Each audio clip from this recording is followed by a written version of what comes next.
రైతు రుణమాఫీ ప్రక్రియ మరింత ముమ్మరం చేసింది రాష్ట్ర సర్కార్. ఇవాళ సాయంత్రం 4 గంటల వరకు మొదటి విడతలో ₹1,00,000 వరకు రుణమాఫీ చేయనుంది. ఇందులో భాగంగా హైదరాబాద్ ప్రజాభవన్లో రాష్ట్ర స్థాయి బ్యాంకర్ల సమావేశం జరుగుతోంది. డిప్యూటీ సీఎం భట్టి విక్రమార్క, వ్యవసాయ శాఖ మంత్రి తుమ్మల మీటింగ్ కు అటెండ్ అయ్యారు. రుణమాఫీ ప్రక్రియ, నిధుల కేటాయింపుపై బ్యాంకర్లతో మాట్లాడుతున్నారు. రుణమాఫీ డబ్బులు రైతులు ఇతర అప్పులకు మళ్లించొద్దని బ్యాంకర్లకు సూచించారు భట్టి. దేశ చరిత్రలోనే మొట్టమొదటిసారి 2 లక్షల రుణమాఫీ మొత్తాన్ని చేయటం చరిత్రాత్మక విషయమన్నారు డిప్యూటీ సీఎం భట్టి. బ్యాంకింగ్ చరిత్రలోనే ఇది కని విని ఎరుగని సందర్భమన్నారు డిప్యూటీ సీఎం. ఈ పథకం ప్రకటించి ఒకేసారి మాఫీ చేస్తామని చెప్పినప్పుడు చాలా మంది బ్యాంకర్లకు కూడా నమ్మకం కుదరలేదన్నారు భట్టి. గతంలో ఉన్న ప్రభుత్వం 2 విడతల్లో చేసిన మాఫీని బ్యాంకర్లు ప్రత్యక్షంగా చూశారని వివరించారు.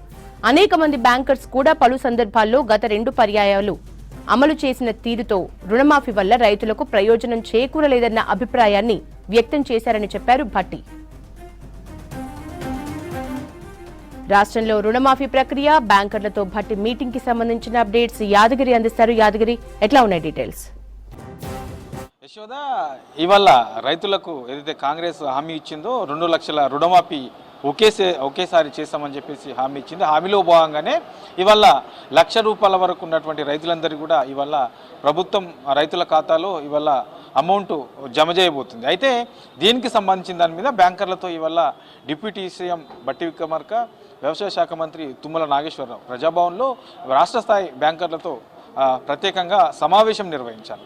ఈ సమావేశంలో ప్రధానంగా చర్చిస్తున్నటువంటి అంశాలు ఏంటంటే, బ్యాంకర్లందరూ కూడా ఏదైతే ఈ రుణమాఫీ చేస్తూ ఉందో ప్రభుత్వం, ఈ రుణమాఫీకి సంబంధించిన విషయంలో అందరూ కూడా కొంత మీరు కూడా భాగస్వాములే కాబట్టి ఎక్కడ కూడా ఇబ్బందులు రాకుండా, తర్వాత ఏ రైతు కూడా నష్టపోకుండా పూర్తి స్థాయిలో బ్యాంకర్ల నుంచి కూడా సహకారం అందించాలని చెప్పేసి మంత్రులు బ్యాంకర్లకు సూచిస్తున్నారు. ఇక దీంతో పాటు గతంలో ఎప్పుడూ లేని విధంగా దేశ చరిత్రలోనే 2 లక్షల రుణమాఫీ ఒకేసారి చేయడం అనేది కాంగ్రెస్ ప్రభుత్వం, అది తెలంగాణ ప్రభుత్వమే చేస్తూ ఉన్నదని చెప్పేసి బ్యాంకర్లకు కూడా సూచనలు చేశారు.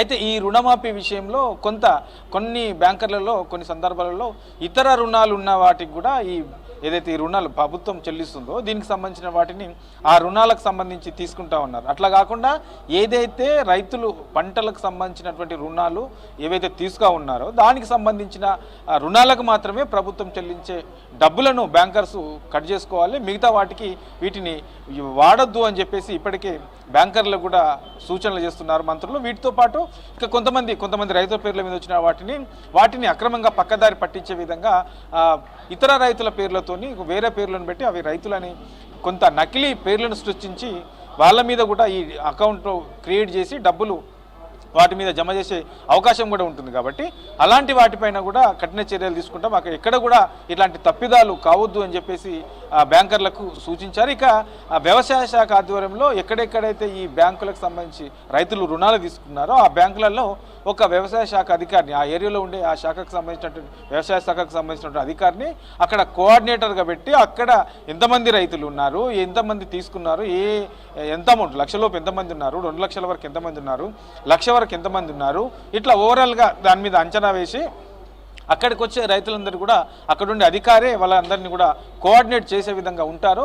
దీనికి సంబంధించి అక్కడుండే అధికారికి బ్యాంకర్లు కూడా సహకరించాలని చెప్పేసి ఇవాళ నిర్వహిస్తున్నటువంటి ఈ బ్యాంకర్ల సమావేశంలో మంత్రులు బ్యాంకులకు సంబంధించినటువంటి అధికారులకు సూచిస్తున్నారు. ఇక ఈ నెల రోజుల పాటు కూడా బ్యాంకుల దగ్గర పెద్ద ఎత్తున రద్దీ ఉంటుంది. ఎందుకంటే ₹1,00,000 ఇవాళ మాఫీ చేస్తూ ఉన్నారు. ఇక ఈ నెల ఆఖరి వరకు ₹1,50,000 వరకు ప్రభుత్వం మాఫీ చేయబోతుంది. ఇక ఆగస్టు 15 లోపు, అది ఏదైతే డెడ్ లైన్ పెట్టుకున్నదో ప్రభుత్వం, ఆగస్టు 15 లోపు 2 లక్షల రుణమాఫీని ఒకేసారి చేస్తామని చెప్పేసి డెడ్ లైన్ పెట్టారు. ఇక ఆగస్టు 15 లోపు మిగతా 2 లక్షల వరకు కూడా రుణమాఫీ చేసే విధంగా ప్రభుత్వం ఆల్రెడీ ఇప్పటికే ఓ ప్రణాళిక రూపొందించుకుంది. ఆ దిశగానే ఈ రుణమాఫీ చేసే విధంగా ముందుకెళ్తుంది. కాబట్టి ఈ నెల రోజుల పాటు కూడా ప్రతి బ్యాంకు దగ్గర కూడా కొంత రైతులతోని రద్దీ పెరిగే అవకాశం ఉంటుంది, రద్దీ ఉండే అవకాశం ఉంటుంది, కొంత ఇబ్బందులు అయ్యే అవకాశం ఉంటుంది. కాబట్టి అలాంటి బ్యాంకుల దగ్గర కొంత అవసరమైతే సిబ్బందిని కూడా బ్యాంకర్లు పెంచుకోవాలి. ఎక్కడ కూడా బ్యాంకులకు వచ్చేటువంటి రుణాలు తీసుకున్నటువంటి రైతులందరూ కూడా బ్యాంకులకు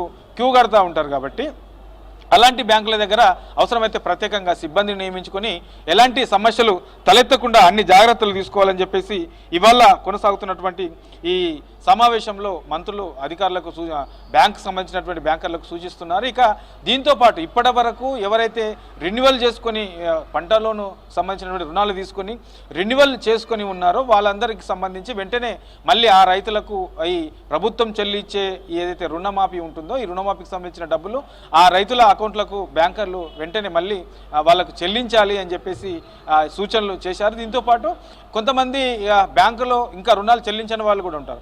అలాంటి వాళ్ళకి సంబంధించినటువంటి వాటిని అవన్నీ కూడా రుణాల రూపంలో మాఫీ చేసి ప్రభుత్వం ఏదైతే ఈ డబ్బులు చెల్లిస్తుందో ఆ డబ్బులను రుణాలను మాఫీ చేసి ఆ తర్వాత మళ్ళీ 1-2 రోజుల్లో వాళ్ళకు కొత్తగా రుణాలు ఇవ్వాలి అని చెప్పేసి ఇప్పుడు రైతులు 50,000 తీసుకుంటే ఆ 50,000 ప్రభుత్వం చెల్లిస్తుంది కాబట్టి ఆ 50,000 మళ్ళీ 1-2 రోజుల్లో వెంటనే ఆ రైతుకు మళ్ళీ రుణాల రూపంలో ఇవ్వాలి. ఒకవేళ 1,00,000 తీసుకుంటే 1,00,000-2 లక్షల వరకు ఎంత ఉంటే అంత మళ్ళీ తిరిగి ఆ రైతులకు ఇవ్వాలి అని చెప్పేసి ప్రభుత్వం అధికారులకు ఆ బ్యాంకర్లకు సంబంధించినటువంటి అధికారులకు మంత్రులు సూచిస్తున్నారు. ఎందుకంటే ప్రభుత్వం ఇస్తున్నటువంటి ఈ 2 లక్షల రుణమాఫీ వరకు ఒక రుణమాఫీ చేస్తూనే మళ్ళీ ఆ వ్యవసాయానికి సంబంధించినటువంటి ఖర్చులకు లేదంటే ఇతర వాటికి ఈ రిలేటెడ్గా ఉండే వ్యవసాయానికి రిలేటెడ్గా ఉండే వాళ్ళు వాడుకుంటారు, యూజ్ అవుతుంది కాబట్టి దాన్ని ప్రభుత్వం ఇచ్చే సొమ్ము నిజమైనటువంటి రైతులు ఎవరైతే ఉంటారో రైతులకు కంపల్సరీగా చేరాల్సిందే అనేది ప్రభుత్వ లక్ష్యం కాబట్టి అందులో భాగంగానే ఈ ఇప్పటి వరకు ఉన్నటువంటి రుణాలను మాఫీ చేస్తూనే వీటిని మళ్ళీ కొత్తగా రుణాలు తీసుకునే విధంగా అవకాశం కల్పించాలి. ప్రతి రైతు కూడా ఆ రుణాలు ఇవ్వాలని చెప్పేసి ఇవాళ కొనసాగుతున్నటువంటి ఈ బ్యాంకర్ల సమావేశంలో మంత్రులు ఆ అధికారులకు సూచిస్తున్నారు. సో ఇట్లా ఓవరాల్గా ఇప్పుడు ఇవాళ నిర్వహిస్తున్నటువంటి ఉదయం ఇవాళ కొనసాగుతుంది బ్యాంకర్లకు సంబంధించినటువంటి ఈ సమావేశం కొనసాగుతుంది.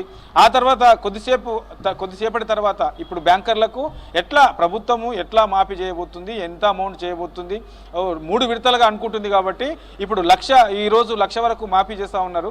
ఈ 1,00,000 వరకే దాదాపు 7,000 కోట్ల రూపాయలు రైతుల ఖాతాలో ప్రభుత్వం జమ చేయబోతుంది. అంటే 11 లక్షల మంది కుటుంబాలు ఉన్నాయి. ఆ కుటుంబాలకు సంబంధించినటువంటి రైతులకు ఇవాళ దాదాపు 7,000 కోట్లు జమ చేయబోతుంది. ఆ తర్వాత ఈ నెలాఖరు వరకు 1,50,000 వరకు జమ చేయబోతుంది.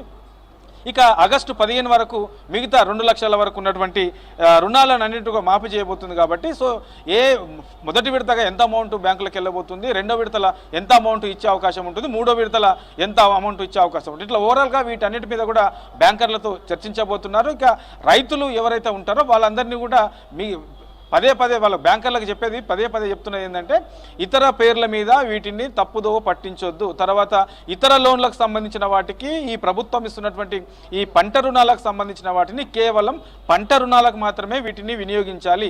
ఇతర బ్యాంకులకు సంబంధించిన వాళ్ళు కొంతమంది కావాలనే ఇవి ఇతర లోన్లకు సంబంధించిన వాటిని కట్ చేసే ప్రయత్నం చేస్తున్నారు. కాబట్టి అలాంటివి కనుక చేస్తే బ్యాంకర్ల మీదుగా చర్యలు ఉంటాయని చెప్పేసి ఇవాళ మంత్రులు ఈ తుమ్మల తర్వాత బట్టి విక్రమార్క ఇద్దరు కూడా బ్యాంకర్లకు సూచిస్తున్నారు. ఆ తర్వాత కొద్దిసేపట్లోనే ఇక 1,00,000 లోపు ఉన్నటువంటి రైతులందరికీ కూడా ఈ అమౌంట్ వాళ్ళ ఖాతాలో వేస్తారు. ఇక సాయంత్రం సీఎం ఆధ్వర్యంలో ఏదైతే ఈ రైతు వేదికలు ఉన్నాయో రైతు వేదికల నుంచి రైతులంతా కూడా సంబరాలు ప్రారంభిస్తారు. ఆ తర్వాత అక్కడ వీడియో కాన్ఫరెన్స్ ద్వారా సీఎం ఇక్కడ నుంచి వీడియో కాన్ఫరెన్స్లో రైతులతో ముఖాముఖి ఉంటుంది. ఓవరాల్గా ఈ 3 రోజుల పాటు కూడా పెద్ద ఎత్తున ఏదైతే ఈ రుణమాఫీకి సంబంధించినటువంటి ఈ అంశం ఉందో దీని మీద పెద్ద ఎత్తున రైతులు సంబరాలు చేసుకునే విధంగా ప్లాన్ చేశారు. యశోద.